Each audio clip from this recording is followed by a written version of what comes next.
So today on a special What's That About, we are excited to talk to Burhan Azeem, Cambridge City Councilor since 2021, right? And just elected as Vice Mayor for the current session. On Mm. this week's episode, we plan to discuss your aims for the coming term and maybe some of the more difficult decisions you'll be facing.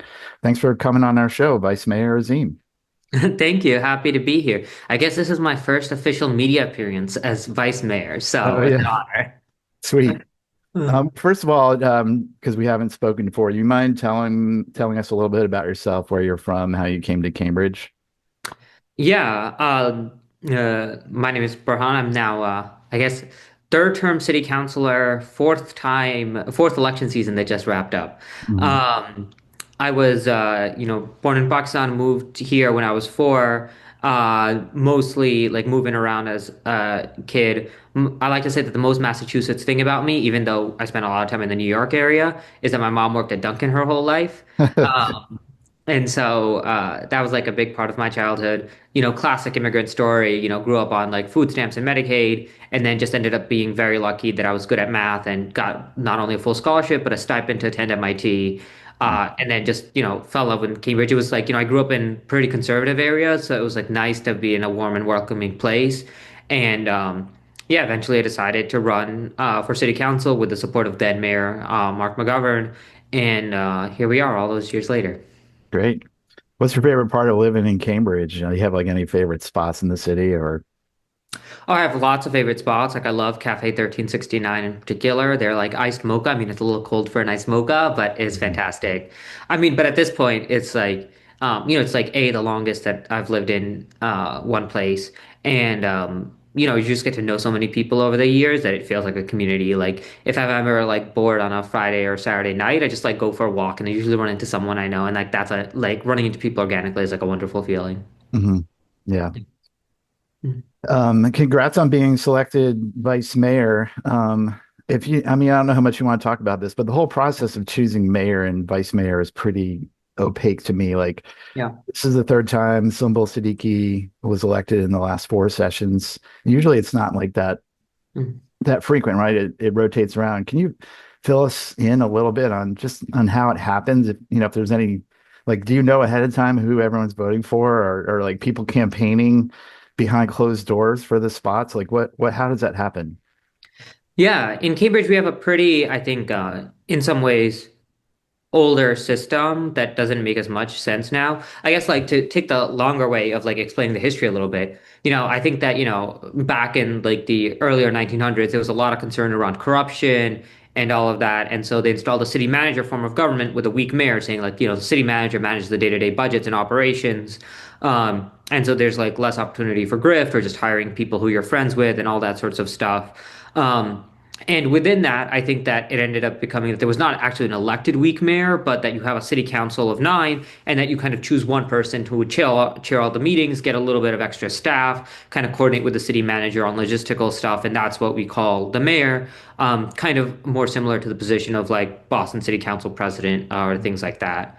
Um, and it is a very strange process, right? Like I think that they kind of overdid it on like having a fractured city government, in that it also creates a place where you go through election season, you're all competing against each other, which is very unique, right? In most other legislative bodies, like you have a few at large who compete, but most of the districts, councilors aren't competing against one another, Right. and so you get a lot of tensions in city hall. Not even because you disagree with people on ideology or they're bad people, just because you're all competing against each other.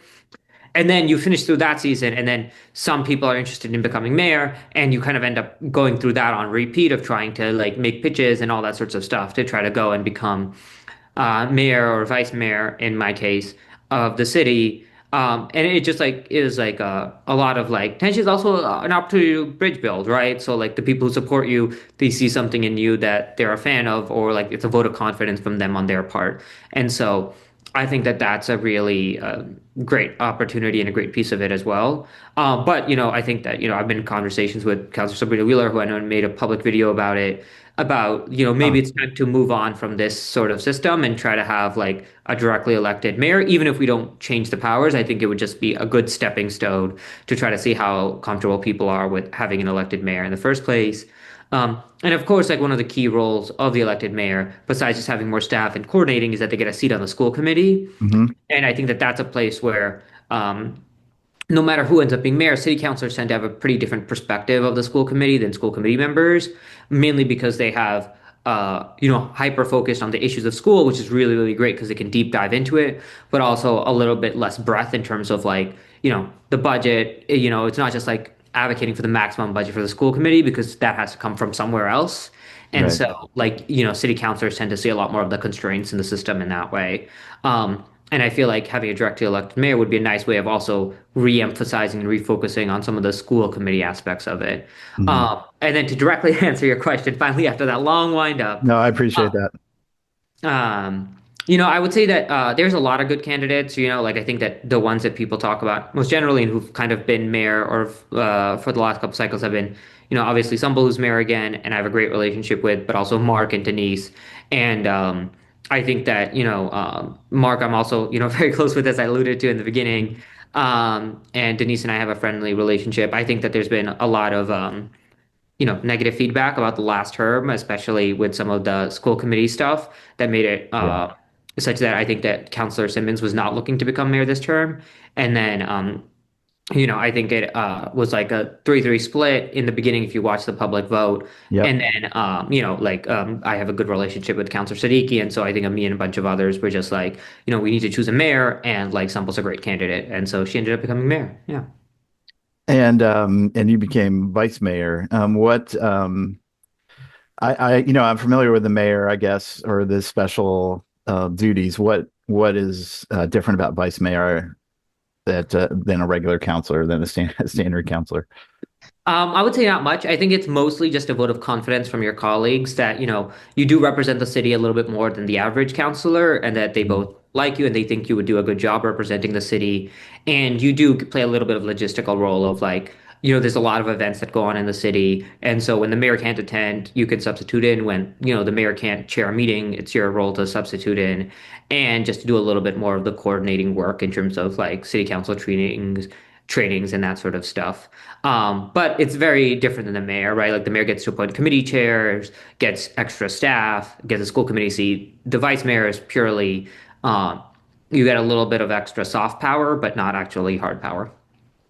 You get to sit in the big seat, right? When the mayor's not there. Exactly, exactly. I got to say on the first meeting, I got to say Councilor Zubi and call on her when she wanted to give a public comment. And so that was my 30 seconds of fame. Yeah. And if they're absent, do you sit on the school committee as well, or that's just you don't have anything to do with the school committee? No. Okay. Okay. Well, thanks for that. And wait, so at the end of after the mayor was elected, were you like knocking on people's doors or like sending notes and stuff about trying to become vice mayor, or was it just like that's just the way that it fell out? Yeah, I don't think that there's like strong campaigning for vice mayor, right? Because they Mhm. don't have that hard power. I think it's Right. mostly just in that moment of like, we know who the mayor is. In this case, it was Zumbel. Who do we think will, both work well with her, but also we think is a good representative of the council. Yeah. Okay. Mhm. Yeah. Thanks for giving us that little insight. And let's move on to housing a little bit. I mean, of course, you're known, at least in Cambridge, as one of the leaders here in the push for new housing and building new housing. You led the successful push for multifamily housing that was passed last year, which was great, and thank you for that. Um, and along with the removal of parking minimums and approval ADUs by right. This coming term, will you continue to focus it on making it easier to build more housing? Like what's your focus going to be in this coming 2-year term? Yeah, that's a great question. I think that a lot of the city council work is about threading the values of all the councilors. Like I would say that a lot of the work that you just mentioned, I was definitely the lead sponsor on, and they almost all passed like nearly unanimously. Hmm. And I think that a lot of that work is due to understanding what your colleagues want. And, there's two new colleagues, and then also Councilor Zusi, who's somewhat still newer to the council. And so definitely I want to take some time to understand my colleagues, their values, what they want to do on this term. I think that, in terms of like the core issues, in terms of housing, like I don't think a win is passing big policy. I think it's actually building new units. And there's a lot of non-zoning constraints that can still hinder that. And so that's something that I'm focused on and figuring out. And then, some of my colleagues have other ideas that they want to kind of explore, and I'd be supportive. Like I know Councilor Sabrina Wheeler has spent a lot of time talking about social housing, and I'm not sure I understand the economics of it and what makes it really functional, but like he's very excited, and he's obviously had a lot of experience in land use from working at the Lincoln Land Institute beforehand, and so it's something I take very seriously and something that I'm sure that we'll spend a lot of time exploring, and I'm sure all my other colleagues have. Um, Lots of other ideas as well. So I would say at this point we're open. I definitely have like a short list of things on my mind, Mhm. but not at this point of like here's a solid agenda that I'm gonna definitely pursue. We're working on that. What you said there's some non-zoning constraints that you're um, looking at addressing. Like, what can you give us an idea of what those would be?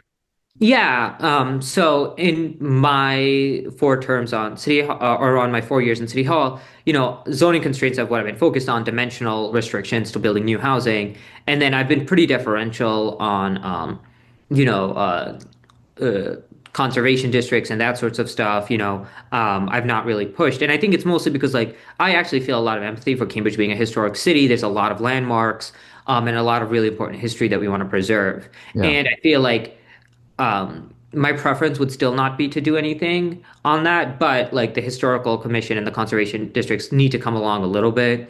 Like there was this example of 17 Story Street last year where Mhm. there was the Harriet Jacobs house, which has been falling apart and is mostly office space. Like it's not like anyone is like using it for residential space where there's a fear of displacement. And there was a project to move the house and then build some housing around it, along with some hotel use, and use the profit from that to revigorate the Harriet Jacobs house.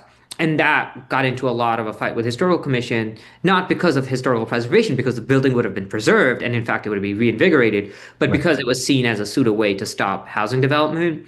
And I think that we've seen that again a little bit with there's the Democracy Center that's up for a vote on next Monday. And so I think that there's a little bit of risk of like people feeling that like the only hard block on housing now is that, and that they kind of want to like backfill their concerns about like dimensional stuff and new housing, and kind of mold the historical commission to doing that work, which is not really their goal. And so hopefully we'll have some good conversations around that. And then of course I think the thing that's been on everyone's mind is that it's really hard for housing to pencil in this environment. Hmm. And I think that a really unfortunate equilibrium would be, the multifamily housing was like, a big change. And I know that for some people it was a scary change and something that they're still coming to terms with and figuring out how comfortable they are. I think a pretty bad outcome would be housing is possible everywhere in greater density, but actually pencils nowhere. And so you get a Hmm. lot of hypothetical projects that like scare neighbors in some ways, or some people are uncomfortable with, but then actually doesn't pencil. So you don't actually see the new housing units, but it still makes everyone uncomfy. So I would love to kind of tackle that a little bit and try to see if there's a way that we can make housing pencil. So let's talk about that a little bit then. The current there's a lot of discussion, I think, from builders and people looking to build more housing that the inclusionary zoning number of 20% should be is holding up construction. Do you think that like that's one lever that we should investigate changing, getting rid of? Do you support that 20% number? Yeah, I think that it's helpful to take a step back and then get into the specific policy suggestions, right? So the question is like, why is housing so expensive to build, right? I Hmm. think that litmus tests are really helpful here, which is like, like the US is a fairly high income country. Lots of countries with a lot less resources than us have housing, right? So it's something that you can build for cheaper, right? Like it's a mental check that like it should be possible. And then Right. you're like, okay, so why specifically in Cambridge is it really hard to make housing pencil? And it's a couple of things, right? The first is that we have a pretty complicated building code, right? So that's actually mostly a state level, but it's things like you require 2 staircases for every building, which a lot of states don't now, to the Hmm. fact that the construction code changes after 6 stories to require steel instead of wood frame, which is also a little bit older, to the fact that we have really high climate standards for ones that I voted for and a lot of tough votes in the past, and I'm really proud of, but do add costs, right? Right. And then, yes, like absolutely inclusionary zoning adds cost as well, but it provides a huge benefit in terms of like deed restricted affordable housing that will be affordable forever and is at no cost to the city. Um, and I think that's a really big benefit. And then there's a lot of like non-hard costs, right? Like the time it takes to get a special permit can be a year. That's a year that you're owning land and paying, the rent on it or the mortgage on it or the loan on it, but you're not actually doing construction. It's kind of just sitting there. To the fact that permitting in the city takes forever. I know there was like this, somewhat funky ranking, but that put us in the last place in terms of permitting speed and efficiency out of a lot of cities in the US. And so there's a lot of places and a lot of different levers that we can touch. And I think that you do want to be systematic about it, right? Like I think that inclusionary is what a lot of people are jumping to, and we can go into the weeds in it in a second.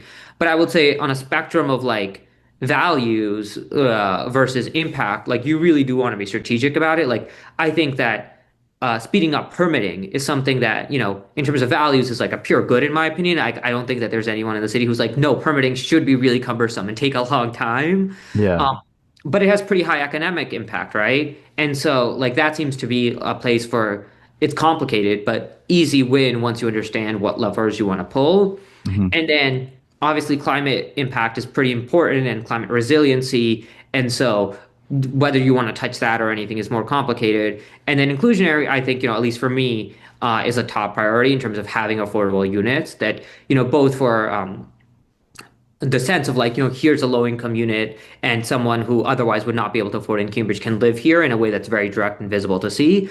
But also for like, I think the vision of it of like, we're building a new building, and even if you're someone who believes in more of like a supply demand, like it's still good to build housing, even if it's market rate because it makes the load easier on everyone else. I think Right. it's still good from an integration perspective of saying like, here's a new big building, and it's not just for wealthier people. There's like low income residents or middle income residents who live in that same building, and it's a very integrated city. Um, but it definitely does have a rather large impact. I've seen a bunch of different numbers thrown around, and we're doing a study right now. But I see somewhere around the cost of um, $200,000 per unit is the rough cost of 20% inclusionary. So if you have like a 10-unit building, that might be about $2 million, and Hmm. that's a rather large fee. It's much larger than we have on. Through the linkage fee on commercial development, which for the same square foot a building would probably be around 500,000. So it's 4 times larger on a per cost basis. Hmm. But there's been a lot of creative solutions like Baltimore and Seattle kind of do a tax incentive, which I think is probably something that makes a lot of sense. We're getting really into the weeds here, but um, what's really cool about tax incentives is that like, let's say you have an empty parking lot, right? You might get, I'm making up a number, right? But like, let's say $10,000 a year in property tax from it. Yeah. Now, if nothing happens to that parking lot, you still only get $10,000 Hmm. a year. But let's say it could fit 100 units, in which case it would pay $100,000 a year.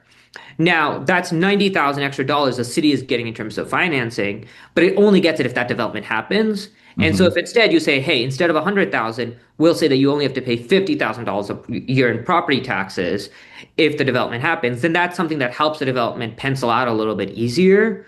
But also, like you're still getting that 40,000 extra than you would have not gotten if that development didn't happen at all. And Right. so, and then you could all obviously set that incentive to expire, such that in 10, 15 years, whenever it would expire, you would get that full property tax value of 100,000. Okay. And so it's been a really creative solution that has led to a lot of development in Jersey City, in Baltimore, I brought up Seattle, like a lot of places are adopting this incentive tax model, which I think has been fairly successful. Do you, so and we set the 20%, you guys set 20% inclusionary zoning, or this incentive tax model. Mhm. Is there an automatic lever when you pass a rule like this that you study the impacts of what it does? Like automatically the city is looking at, hey, this incentive tax only created, I don't know, $100,000 when it should have been like 200,000. Or is that in the council doing that, or asking the city to do that automatically? Yeah, so it's a really brilliant point, and if someone tuned into city council meetings last year, they'll see a lot of tension around that because the last time we did a study on inclusionary that was really thorough was in 2018, Right. and that was before the increase to Hmm. 20% from 11.5% to 13%, depending on exactly where you were in the city. So the study for this year is supposed to come back in May, and then we'll kind of have an understanding of what the impact of 20% was, both on the economics, but also on the practical, like here's what happened since we did that. Hmm. Um, and then we'll be given options, right? So I think that there could be an option of well, I would break it down into a couple of things. One is that like people conflate two different things. There's a Nexus study that's also due back in May, and the Nexus study is basically like does inclusionary zoning make sense from a legal perspective? And that legal perspective is basically like um, we want a range of different incomes in the city, and it'll almost inherently come back positive because if you're building new buildings, almost all the times there will be higher income residents living in it because it's new construction. And so Hmm. if you wanted to keep the economic diversity within that building, you'll need some lower income units. So that's almost certainly going to come back positive. And then the second part of it is a feasibility study of like what is the number that will maximize the number of affordable units and the number of market rate units produced. What are the range of options there? Legally, we're not required to do anything there, at least from my current understanding, on a citywide nexus basis. But the MBTA Communities Act, which was a big deal in the state, does say that if you're going beyond 10%, you need to provide a feasibility study that shows that it pencils. And so Okay. if a feasibility study comes up with a number that's lower than 20%, we'll have either a choice to lower it or to just say, like, we want to make a case to the state that actually we should be allowed an exemption anyways because of all these reasons. It's extraordinary economic times. Or, as I said before, my preference would be to do an incentive tax. Hmm. How do you feel about, I mean, how do you feel about the lawsuit that Patrick Barrett has trying to get rid of inclusionary zoning in Cambridge? Like, do you have any?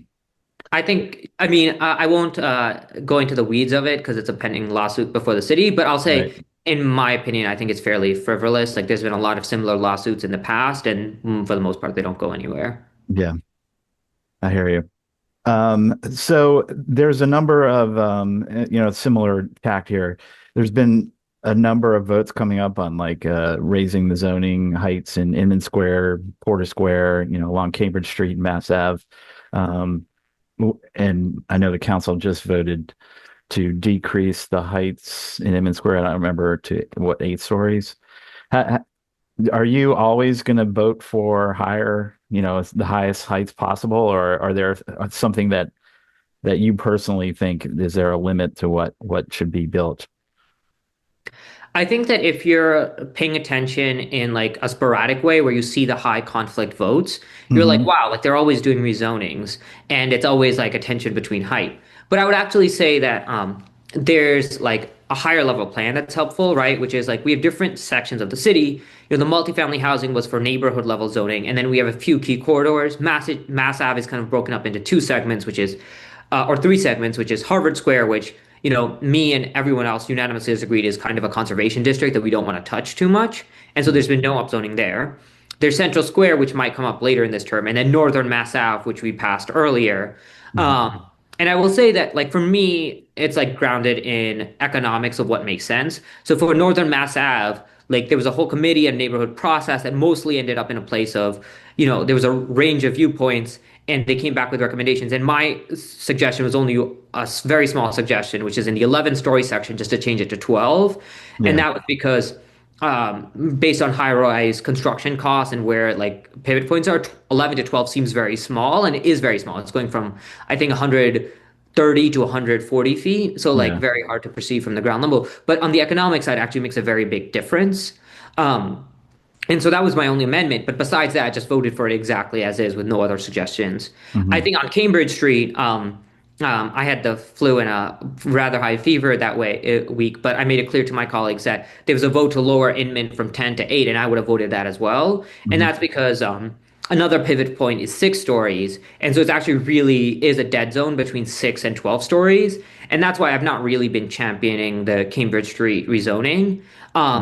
And then you're like, okay, well, like 8 is still bigger than 6, but like why not 10? Like if it's all a dead zone. And it's Hmm. because like out of the range of the dead zone, both 8 and 10 are probably not going to happen. But 8, there was like a great Globe op-ed where if you lowered um the threshold for high-rise construction from 70 feet, or increase the threshold from high-rise construction from 70 feet to 75, without you could fit 8 stories in the frame of a 6-story building by just having slightly smaller, lower ceilings. Okay. And then that would make 8 stories pencil in the frame of a 6-story building without having like, 5 feet of extra height, only five Mhm. feet of extra height. And so hypothetically, if the state decided to change the building code, you could make 8 stories pencil, but there's no point in legalizing a 10-story building because it's just not going to pencil. And so I was happy to vote to lower it to 8. Mhm. And I think that that made a lot of sense. But I think that for all the people, however they feel, like it's going to be a pivotal term because um, whatever happens with Cambridge Street, we just then have Central Square, but then the whole city will have gone through the rezoning process. So I don't think that there will be a major rezoning after that. And, for the bike lanes as well, like the cycling safety ordinance was passed a number of terms ago, and Mhm. it's also expected to be completed this term. So I think two of the top issues that we've been fighting in as a city will one way or another be resolved this term. Okay. Well, I have one more question on housing. You mentioned Jeevan's support of social housing, and I mean, obviously, IL Zuby is going to be a big proponent of that too. Um, do you have what role do you think it plays in a city like Cambridge? I mean, you hear like success stories like, I believe it's Vienna is like 80% social housing or something. Do you think Cambridge can have a space for something like that? And Montgomery County, Maryland has been trying to do it, I know. Yeah, I mean, I think that this is where my like, I mean, I've been pretty wonky this whole conversation a little bit, Yeah. but like my really like focus on housing comes in, which is that it's a great term, but once you get into the details, you realize that like there's actually not much that Cambridge isn't already doing, right? For people who remember my first hearing on the multifamily housing, I had two people come in, right? We had Jason Furman, who was chief economist for President Obama, and then we had Paul Williams, who's the CEO and head of the Center for Public Enterprise. Paul is also the person behind the Montgomery, Maryland story. So, Okay. like, that social housing model is something I'm very familiar with. Two of my staffers have gone on to work for Paul.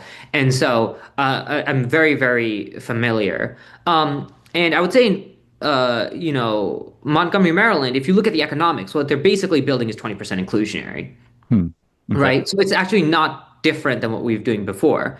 Um, I would say, like, there's three thresholds, right? Which is like, in Montgomery, Maryland, it's really hard to make anything uh, pencil besides pure market rate housing because they don't have enough profit margin to have an inclusionary zoning that really pencils natively. And so they're basically subsidizing it with a revolving loan fund from the city to get 20% inclusionary. But in our city, we already have 20% inclusionary, right? Hmm. And like, whether you have to adjust the number a little bit or find some small incentive, we're not talking about like 0% inclusionary is the only thing that pencils, right? Yeah. Um, so I would say like that's the first threshold. And then the second threshold is that like we have the affordable housing overlay, which is for 100% low income housing. Hmm. And we talk often about those units are really expensive, right? Like it costs $1 million or $800,000 to build a unit. That is true, but also the amount that the city is paying is only like 100,000 to 150,000, maybe 200,000 if it's like a special exemption sort of project, because we get matching state and federal funds called LIHTC and tax credits. Um, and for all of the many, many, many, many, many terrible things that Trump has done in that recent One Big Beautiful Bill, they increased, not decreased, LIHTC funding. So actually, we have even more money than before to build 100% affordable low-income projects, right? And so that's increased dramatically the amount of funding available. And so we should be able to ramp that up and build even more 100% affordable.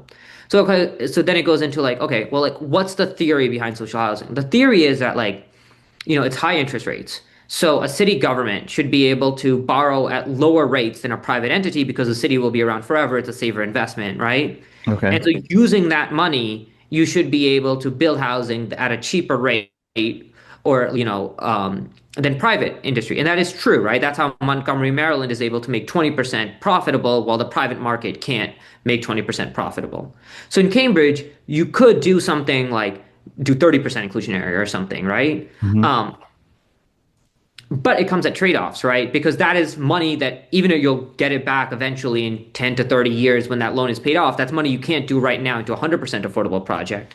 And because LIHTC only applies to 100% low income buildings, that means that you're inherently taking money that could be used for a 100% low income building and using it to fund a 30% inclusionary building. Hmm.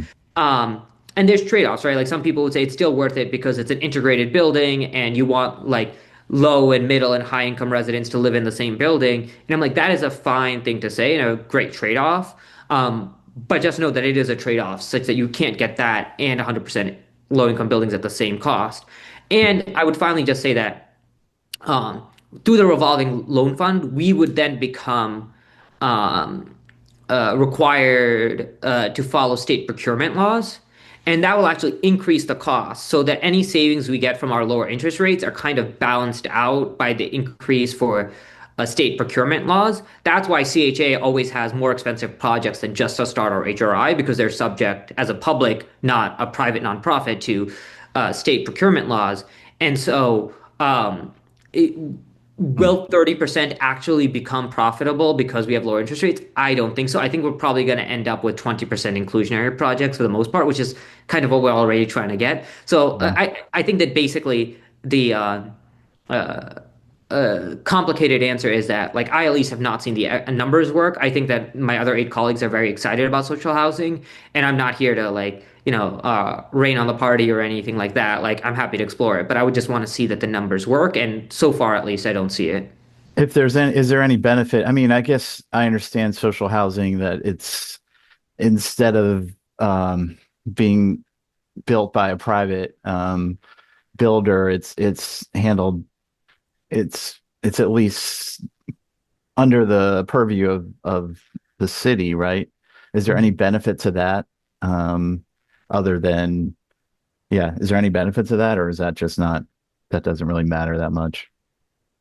Um, I think people have different values, right? Like I Hmm. think that, I would say like for city-owned lots or city-owned land, when we use that to do development, even if we partner with a Justice Start or HRI, we Right. have 99-year leases, so we will get that land back. So it's not like a Okay. forever sort of thing. I think you could argue that it's better to have something built by a public developer rather than a private developer, even if they're a private nonprofit.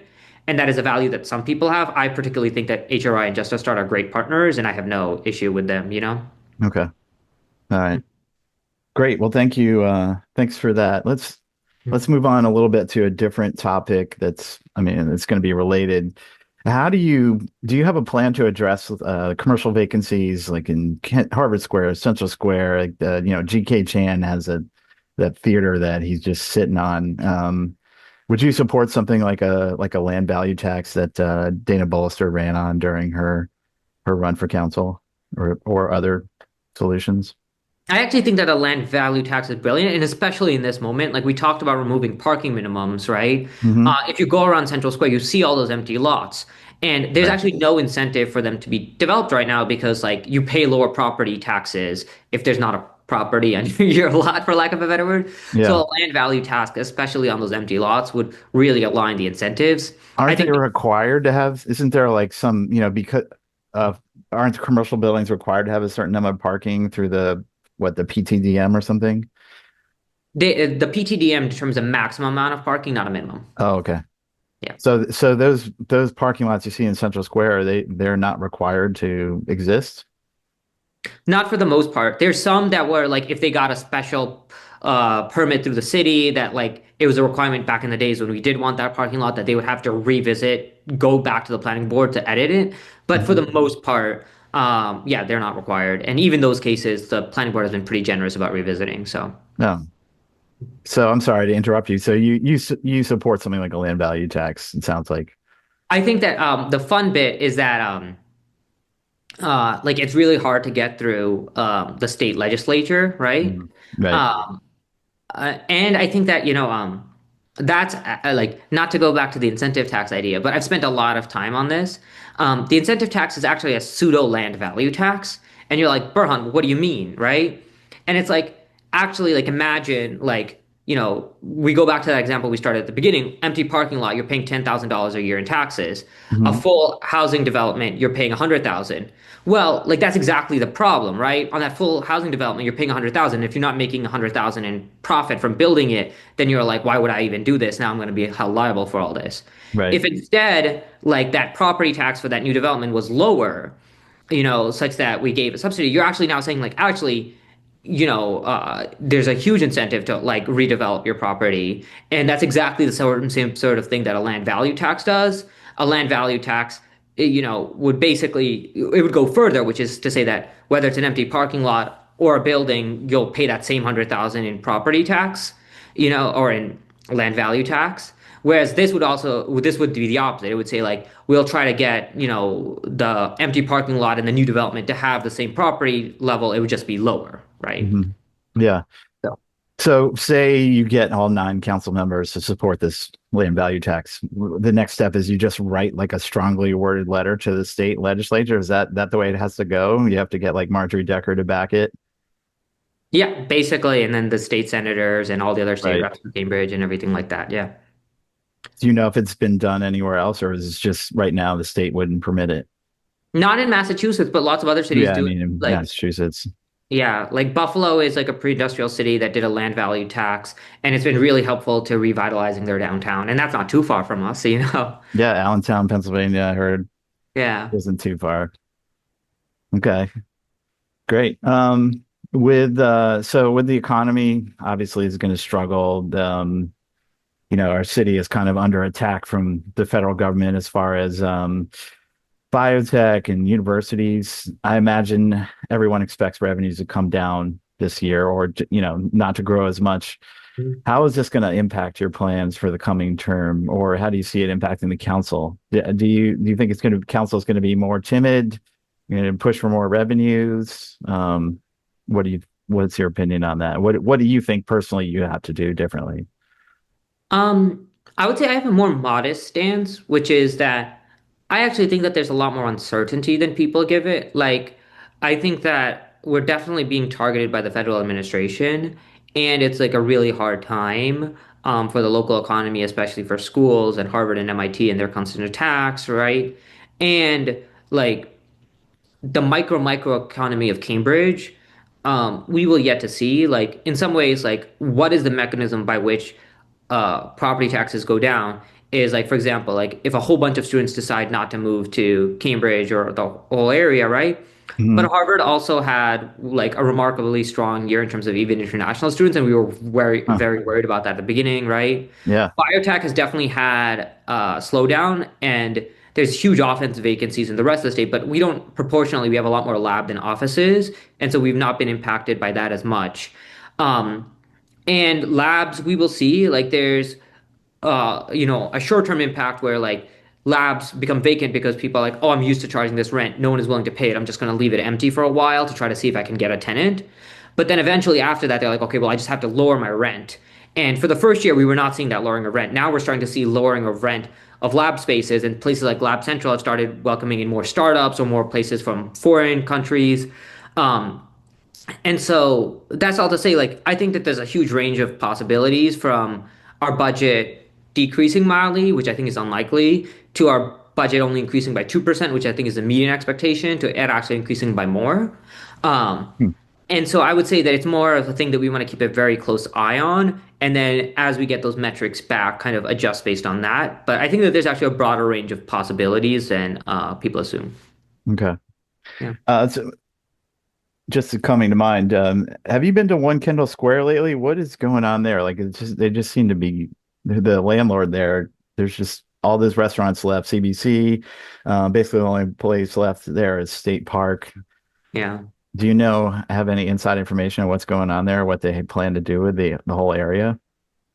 Um, so I'm not sure exactly what's happening. That's Alexandria owned, I believe. Yes. Um, I have heard rumblings that Alexandria has a plan to uh, have a suggestion for a redevelopment on that parcel. Um, and good and bad in terms of people getting pushed out, but also in terms of that tax conversation we just had, right? Like that would Mhm. be probably another $500,000 in taxes for the city. Um, But that was like 6 months ago that I last heard of that, and so I'm not sure what exactly is going on. But something I can probably follow up on.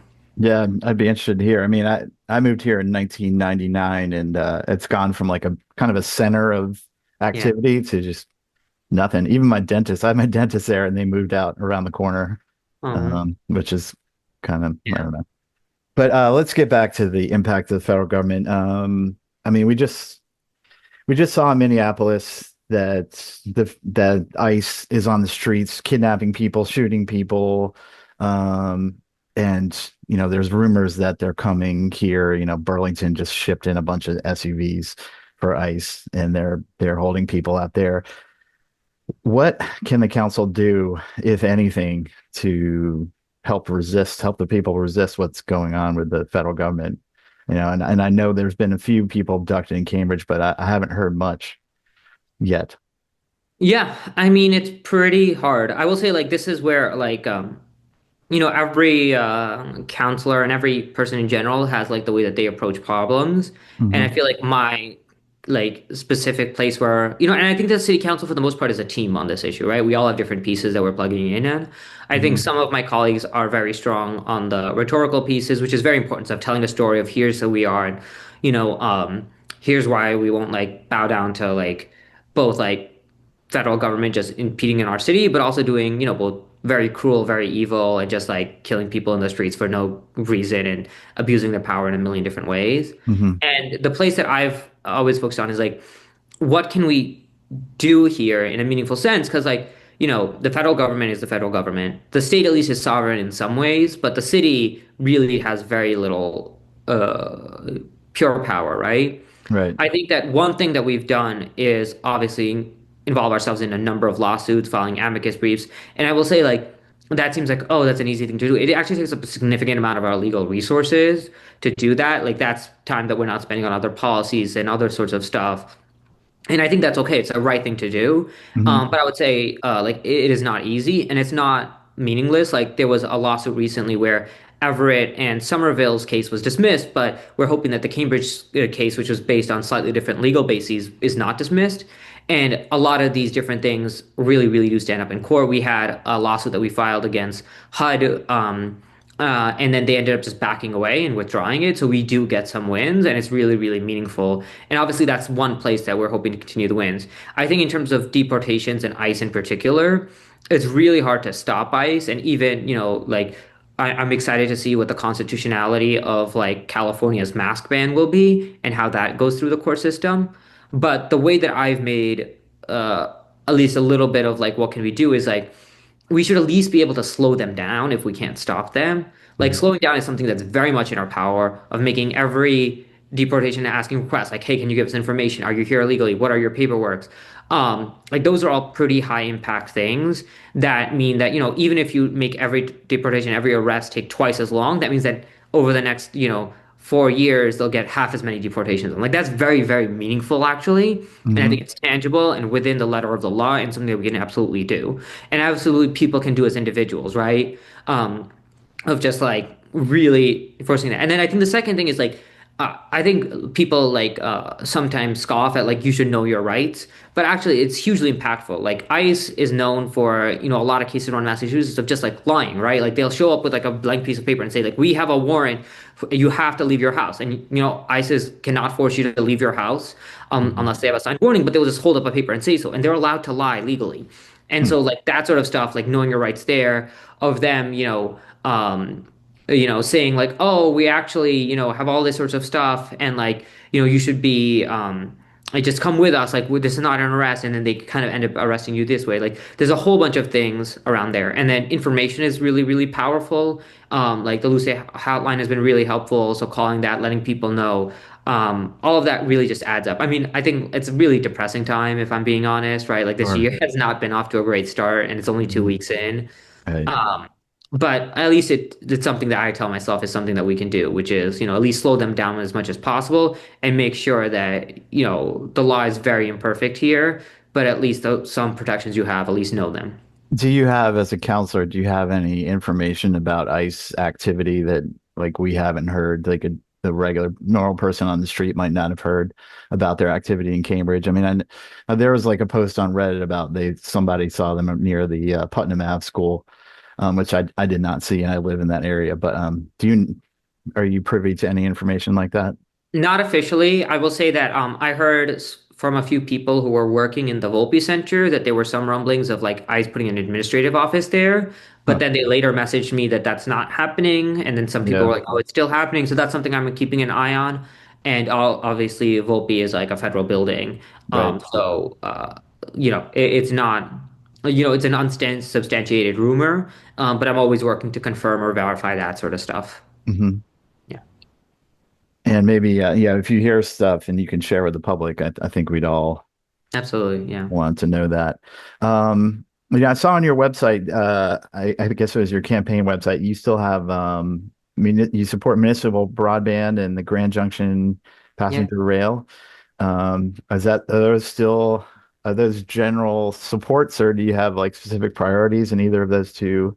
I know I was a big backer of municipal broadband in the teens, and it just seems to have died on the vine, for various reasons.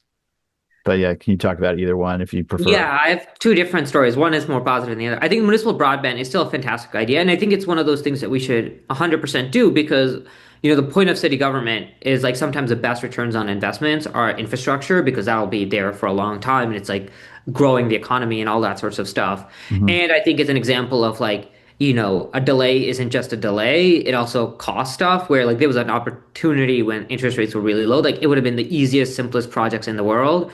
And now that interest rates are pretty high, it's kind of on the vine. But I think it's Hmm. important to keep talking about it and keep building the factual basis for it because there will be a moment again where interest rates lower and all of a sudden we have some budget capacity. And I think having ideas that are ready to go is really, really powerful in those moments.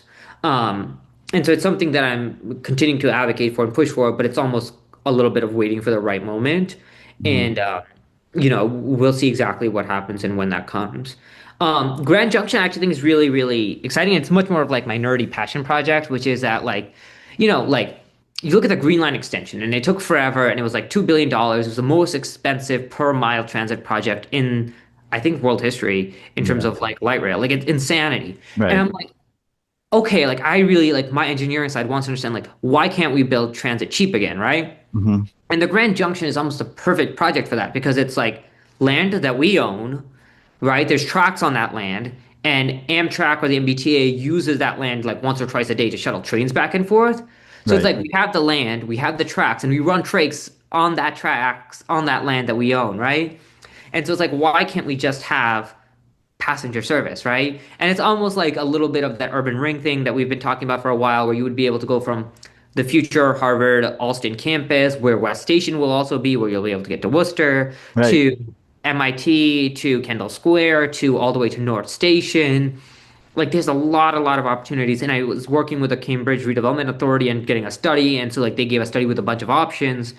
And I think that the hard part now is like we've kind of forgotten how to build transit. And so this seems like the lowest hanging fruit of just like as an example project to figure out what laws we need to fix and what procedures we need to fix and what capacity we need to build to have a cheap transit project. But Hmm. I think it is the cheapest ready to go transit project in the Commonwealth by a mile. And I'm just trying to figure out how to connect all the different experts to figure out like here are the 5 rules that we need to change in the administrative system we need to build to make this a really cheap, viable project.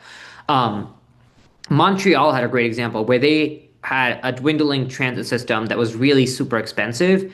And then all of a sudden, they just hired a team that was like, here, you guys are in charge of building one station every 6 months, a standard station design. And we will also create these legal pathways so you have certainty of like you can bid construction and a streamlined environmental review and all that sorts of stuff. And then they just started building transit systems again for like the first time in like 30, 40 years. And I kind of want to do something like that here. It takes a lot of time because, especially as a city council, we don't have statewide powers, but like you Right. have a soft power of assembly. And so I've been assembling people over the last 2 years. And, sooner or later, hopefully there'll be a moment where I have a critical mass of people and we can do something.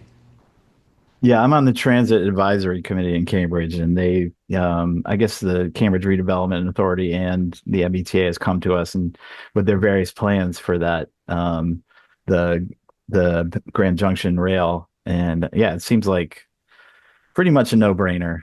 Um, it would be nice to get the state backing. I think Charlie Baker really and the various anti-transit federal government, I mean state government governors have held it back for a while, or the legislature. I mean, yeah, it would be nice to get everyone on board. Like it's just like the traffic is it's a nightmare.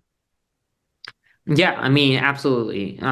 It's like very low-hanging fruit, and I think that it's like we forget like the optimism of building and progressing forward. I think that like even in Cambridge, there was a lot of like, ah, Charlie Baker is not that bad, or like the state legislature, Massachusetts is mostly well governed, and it's like actually like we let our transit system decay so significantly when we have the GDP of Poland in Metro Boston. Like we should be able to build transit, and it should not be Yeah. that difficult to get around, and it's very possible, but we just have to remember that government can actually do things. Yeah, that's a good point. Yeah, our state seems like our state legislature is just more interested in saying no than actually Yeah. taking steps. Um, you said your background is in what was your job before you started on the council, or are you still working in the private sector? So before I got on the city council, I'd been a material science major Material by science. training, and then done more of like analytical, like computer sciencey sorts of stuff. I worked at a healthcare company first that one of my friends started, and I joined, and then we both were able to like do something during COVID that was really helpful, and then got from like 8 to 400 people, and then sold that, and then I got elected to city council, and then we tried for a little while to, I mean, and then we did with like a pet clinic sort of situation, and then in February of last year, so about a year ago, I left that once we were looking stable in terms of that, and since then I've just been doing city council full time. Okay. Yeah. Did you do a thesis on material science? That's a good question. I have to remember back to undergrad days now.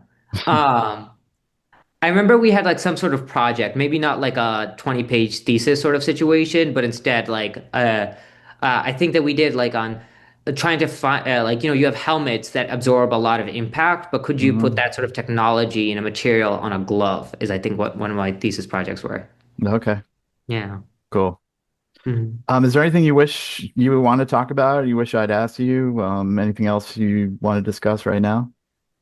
No, just thanks for providing the venue. I don't think that there's a lot of venues for like long form policy talk, and so I don't know if the viewers will enjoy it, but I certainly did. Oh, there's going to be at least 10 people who are going to enjoy this, I hope. No, we'll put it out there and yeah, it gets pretty good. It's on Mhm. CCTV and I'll put the questions in chapters so you can, if whatever anyone are interested, they can click straight to it. And then we'll cut up and use some of your words in our next episode as well. Fantastic. Thank you so much. I really appreciated it, Pete. Thank you. Thank you, Vice Mayor Azeem, for coming on and being our guest. And I hope we can have you back to discuss other issues in the future. Absolutely. Thanks so All much. all right. Thank you. Have a good day. You too.